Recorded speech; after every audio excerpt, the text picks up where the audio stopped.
नमस्कार, आप देख रहे हैं टीएनपी न्यूज और मैं हूं आपके साथ आलोक शुक्ला। प्रधानमंत्री नरेंद्र मोदी ने अपने तेलंगाना राज्य दौरे के दूसरे चरण की शुरुआत सिकंदराबाद में प्रसिद्ध उज्जैनी महाकाली मंदिर में दर्शन के साथ की है। वो राजभवन से सड़क मार्ग से यात्रा करते हुए सिकंदराबाद के जनरल बाजार गए और मंदिर में विशेष पूजा अर्चना की है। रिपोर्ट्स के मुताबिक पीएम मोदी ने देवी को रेशम की साड़ी और अन्य प्रसाद चढ़ाए हैं। इसके बाद प्रधानमंत्री का बेगमपेट एयरपोर्ट पर नागरिक उड्डयन अनुसंधान संगठन यानी CARRO का उद्घाटन करने का कार्यक्रम है। CARRO के उद्घाटन के कार्यक्रम में प्रधानमंत्री मोदी कई विकासात्मक कार्यक्रमों का शुभारंभ करने वाले हैं। इसके साथ ही एक सार्वजनिक बैठक को भी संबोधित करेंगे। आगामी लोकसभा चुनाव के लिए भाजपा समेत अन्य दलों की तैयारी जोरों पर है। 2019 में जहां भी मैं चौकीदार का नारा सबसे ज्यादा चर्चा में रहा, तो वहीं अब की बार मोदी का परिवार सुर्खियों में है। इसी दौरान जहां भाजपा के मंत्रियों से लेकर कार्यकर्ताओं तक ने अपने नाम के बाद मोदी का परिवार सोशल मीडिया हैंडल पर लिखा है, तो दूसरी तरफ अब मोदी का परिवार के पोस्टर पर भी सड़कों पर लगने शुरू हो गए हैं। दिल्ली के ITO पर मोदी का परिवार का पोस्टर लगा है। इस पोस्टर पर लिखा है कि मोदी का परिवार देश की 140 करोड़ जनता है। साथ ही हैशटैग मोदी का परिवार भी लिखा हुआ है। वहीं पोस्टर पर इंडिया गठबंधन पर निशाना साधा गया है।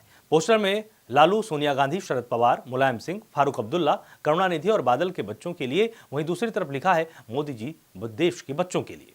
पोस्टर पर निवेदक के तौर पर दिल्ली भाजपा प्रदेश उपाध्यक्ष कपिल मिश्रा का नाम लिखा है। शिवसेना UBT सांसद संजय राउत ने कहा है कि 140 करोड़ लोग प्रधानमंत्री का परिवार नहीं है। आपका परिवार वो है जिनको आपने देश का पब्लिक सेक्टर, एयरपोर्ट, LIC बेचा है। जिन विधायकों को आपने खरीदा है वो आपका परिवार है। अगर ये देश आपका परिवार होता तो इस परिवार मणिपुर की जनता क्यों नहीं है? कश्मीरी पंडित आज भी अपने घर से दूर हैं। उनके घर वापसी की बात आपने की थी, तो क्या वो आपका परिवार नहीं है? 140 करोड़ इस देश की जनता है, वो आपका परिवार नहीं है। आपका परिवार बहुत अलग है। आपका परिवार है जिसको आपने इस देश का पब्लिक सेक्टर बेचा है, एयरपोर्ट बेचा है, LIC बेचा है। हाँ, पूरे देश से, चाहे महाराष्ट्र हो, चाहे मध्य प्रदेश हो, जो विधायक और सांसदों को खरीदा है आपने 50-50 रुपए लेकर, वो आपका परिवार है। अगर आपका परिवार जो है वो होता, तो आपके परिवार में मणिपुर की जनता क्यों नहीं? क्या मणिपुर आपके परिवार का हिस्सा नहीं? जहां लगभग 2 साल से जिस तरह से हिंसा है, हत्याएं, महिलाओं पर अत्याचार हो रहा है, क्या मणिपुर आपके परिवार में नहीं है? कश्मीरी पंडित आज भी अपने घर से दूर है। हाँ, कैंपों में रहते हैं लाखों परिवार। उनकी घर वापसी की बात आपने की थी। क्या वो कश्मीरी पंडित आपके परिवार का हिस्सा अब तक नहीं है?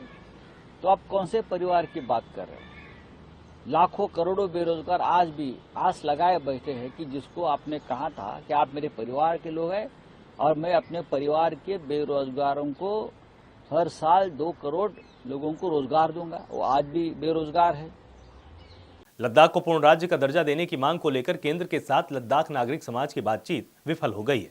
दरअसल समाज के 6 सदस्यीय प्रतिनिधिमंडल ने दिल्ली में गृह मंत्री अमित शाह ने मुलाकात की, लेकिन बैठक में कोई नतीजा नहीं निकल पाया। इसके बाद लद्दाख बौद्ध एसोसिएशन के वरिष्ठ उपाध्यक्ष चेरिंग दार्जे लाक्रुक ने मीडिया से बातचीत करके बताया कि गृहमंत्री ने स्पष्ट रूप से बताया है कि संविधान की 6ठी अनुसूची के आधार पर लद्दाख को पूर्ण राज्य का दर्जा नहीं दिया जा सकता है या इसकी गारंटी नहीं दी जा सकती।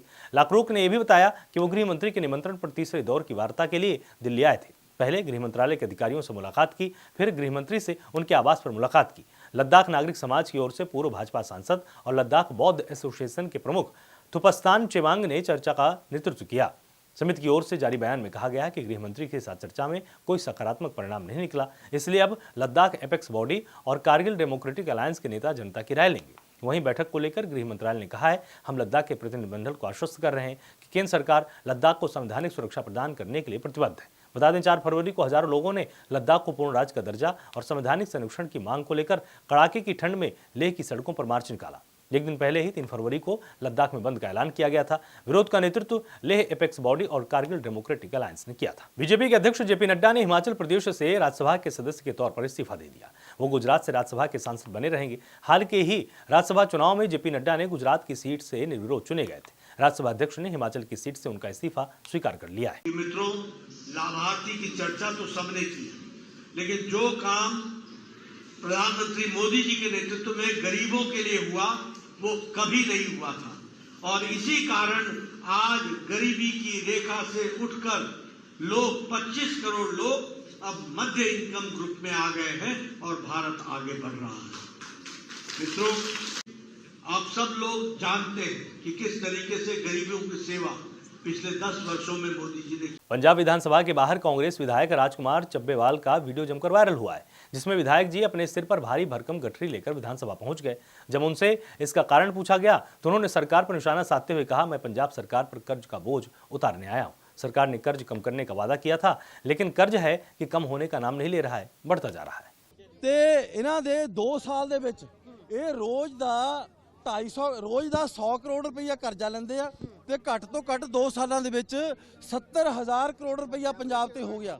ਤੇ ਜੇ 70,000 ਕਰੋੜ ਰੁਪਈਆ ਪੰਜਾਬ ਤੇ ਹੋ ਗਿਆ ਤਾਂ ਫਿਰ ਇਹ ਕਰਜ਼ਾ ਲਾਣ ਦੀ ਕਿਹੜੀ ਗੱਲ ਕਰਦੇ ਆ। ਤੇ ਮੈਨੂੰ ਲੱਗਦਾ ਕਿ ਜਿਸ ਤਰ੍ਹਾਂ ਕੇਂਦਰ ਸਰਕਾਰ ਦੀ ਜਿਹੜਾ ਮਿਸ਼ਨ ਆ ਉਹ ਹੈਗਾ 5 ਟ੍ਰਿਲੀਅਨ ਇਕਨੋਮੀ, ਤੇ ਇਹਨਾਂ ਦਾ ਮਿਸ਼ਨ ਜਿਹੜਾ ਹੈਗਾ ਕਰਜ਼ਾ 5 ਲੱਖ ਕਰਨਾ, ਤੇ ਪੰਜਾਬ ਦਾ ਕਰਜ਼ਾ 5 ਲੱਖ ਤੋਂ ਉੱਪਰ ਹੋ ਜਾਏਗਾ। यूपी पुलिस सिपाही भर्ती परीक्षा मामले में योगी सरकार ने सख्त एक्शन लिया है। सरकार ने पुलिस भर्ती परीक्षा लीक मामले में डीजी रेणुका मिश्रा को उनके पद से हटा दिया है। अब राजीव कृष्ण को डीजी पुलिस भर्ती बोर्ड का अतिरिक्त प्रभार दिया गया है। बता दें, 1990 बैच की अधिकारी रेणुका मिश्रा इससे पहले यूपी पुलिस भर्ती एवं प्रोन्नति बोर्ड के अध्यक्ष थी। अब उन्हें प्रतीक्षारत किया गया है। वहीं साल 1991 बैच के अधिकारी राजीव कृष्णा अभी तक यूपी सरकार के सतर्कता अधिष्ठान के निदेशक पद की जिम्मेदारी संभाल रहे थे। अब वो इस जिम्मेदारी के अलावा पुलिस महानिदेशक, यूपी पुलिस भर्ती और प्रोन्नति बोर्ड के अध्यक्ष पद की जिम्मेदारी संभालेंगे। वाराणसी के ज्ञानवापी मामले में अब एक और नया मोड़ आ गया है। काशी विश्वनाथ मंदिर न्यास की तरफ से याचिका दायर की गई है। ज्ञानवापी परिसर के दक्षिणी तहखाने में मरम्मत कार्य के लिए याचिका दाखिल की गई थी और याचिका में नमाजियों की संख्या बढ़ाने की वजह से छत की दरार का दावा किया गया है। मामले में पहले सुनवाई के लिए 19 मार्च की तारीख निर्धारित है। यूपी के सिद्धार्थनगर में पुलिस और एसओजी सर्विलांस टीम को एक बड़ी सफलता मिली है। पुलिस टीम की गौ तस्करों के साथ मुठभेड़ हुई और मुठभेड़ में 2 अंतरजनपदीय गौ तस्कर गिरफ्तार किए गए हैं। वांछित गैंगस्टर को मुठभेड़ में गोली लगी है। वहीं सर्विलांस प्रभारी सुरेंद्र सिंह के हाथ में गोली लग गई है। तमंचा, कारतूस, गौ तस्करी में प्रयुक्त डीसीएम भी बरामद किया गया है। बांसी से इटवा मार्ग की बिशुनपुर सड़क पर यह मुठभेड़ हुई है। फिलहाल के लिए इतना ही। आप लगातार जुड़े रहिए टीएनपी न्यूज के साथ। नमस्कार।